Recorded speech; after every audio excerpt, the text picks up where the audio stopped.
What really annoys me is when trains are late.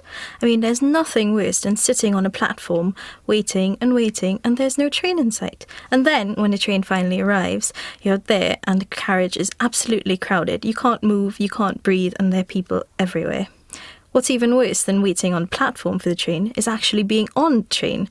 When you just stop in the middle of nowhere, you can't get out, no one knows what's happening. There are always problems on the line, but no one really knows what these problems are. I mean, what are you supposed to do? You just sit there and wait, and the trains never come, or it never moves. I remember as a child that it was always drummed into me that I shouldn't be dropping litter. So I was one of these kids that always had pockets full of sweet wrappers. And I was told that if there was no bin around, you had to keep it in your pocket till you got home.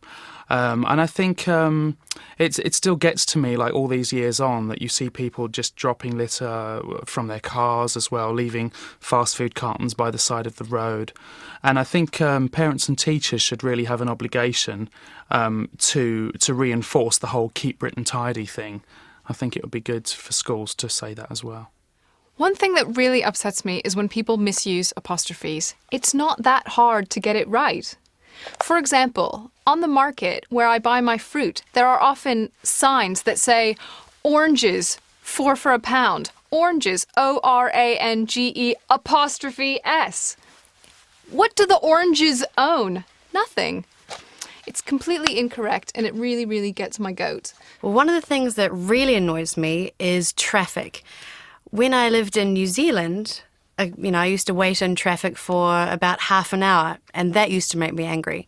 But now that I live in London in the UK, I can wait in traffic for anything up to 2 or 3 hours, and I've realised that, that is a sort of traffic that just makes me so infuriated. Well, what I don't like about other people's kids in restaurants is when they misbehave. It's not the right place, it's not the right environment for misbehaving children, especially if you kind of let them misbehave and just run riot all over the place. I personally don't like that. I get offended by it. Call me mean, but I just don't feel that you should bring your children, especially if they're badly behaved children, and you bring them into a place where people want to eat and, they haven't come here to see kids running around all over the place.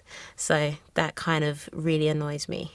What really gets to me is if you're going to bed and you just settled yourself down, you brushed your teeth and everything, and you're lying in bed, and the guy next door is having a party. And it's all, it would be all right if it was good music and you could hear all the music. But what really, really gets to me is that the wall is so constituted as to only allow certain frequencies of sound through. So you don't get the high range, you don't get the middle range, no, you just get the of the bass. And you can't even enjoy it. You can't just sit back, even if it's like a relaxed party, even if it's quite chilled out, you can't sit back and enjoy the music, no. All you get is that repetitive noise. I just can't get to sleep. I hate it. It's really annoying.